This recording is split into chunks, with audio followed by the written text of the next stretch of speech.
гостинка во студиото на телевизија Нова и официјално добре дојдовте. Добар ден. Кога ќе се одржи овој отворен ден и со каква цел, кој се може да присуствува?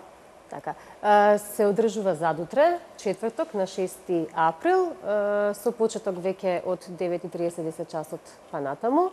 Наменете за сите средношколци од Републиката, кои што се идни потенцијални студенти, но и за сите оние кои што се заинтересирани за можеби документирање или продолжување на собственото образование на вториот, третиот циклус и така натаму. Какви информации ќе може да добијат сите средношколци кои ќе присуствуваат на овој ден? Така.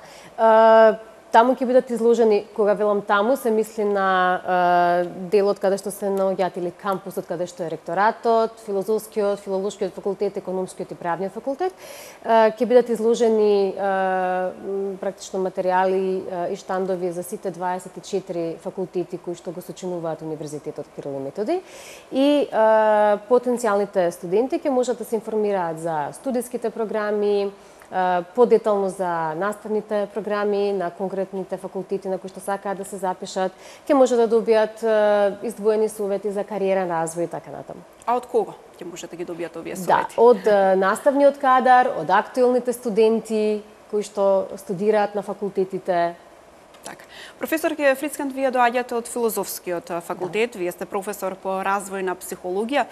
Колку има интерес воопшто за овој факултет од страна на студентите? Видете, филозофскиот факултет е најстариот факултет во рамки на универзитетот. Еве оваа година влегуваме во неговата 97 година постоење, што е навистина сериозен временски период. Има 12 институти, Институтот за психологија е еден од овие институти. Секоја година овој факултет запишува околу помеѓу 650 и 700 студенти.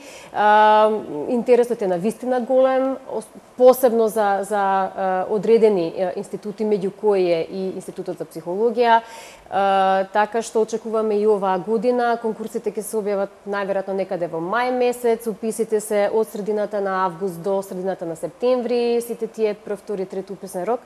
Заедно така што очекуваме и оваа година, како и сите минати, да има навистина голем интерес и да имаме квалитетни идни студенти. Каква е потребата воопшто? Има ли потреба нашето општество, па и пошироко од психолози? Од психолози дефинитивно, тоа била од секогаш една од најпопуларните професии, не само кај нас и во регионот, туку и во целиот свет. И денес па и во иднина очекувам дека тој тренд ќе продолжи, затоа што некои психологијата ја нарекуваат и како професија на иднината, бидејќи психологот работи така со луѓе. Од сите возрастни периоди можам да кажам дека институтот има на високо квалитетен наставен кадар, високо квалитетни студенти со кои што е задоволство да се работи. Секоја година, речиси, интересот е 3 пати поголем од она што е можност да како квота да бидат примени студенти. Тоа го очекуваме веројатно оваа година да се случи. Јас ви благодарам што бевте дел од вестите на телевизија Нова. Еве заедно ќе ги поканиме за крај сите средношколци кои сакаат подетално да се информираат за факултетот кој ги интересира. Во четврток можат да присуствуваат на отворениот ден што го организира УКИ. Ви благодарам. А воедно со ова информација го заокружуваме и овој последен информативен блок во рамки на утринскиот појас на телевизија Нова. Ново утро на Нова.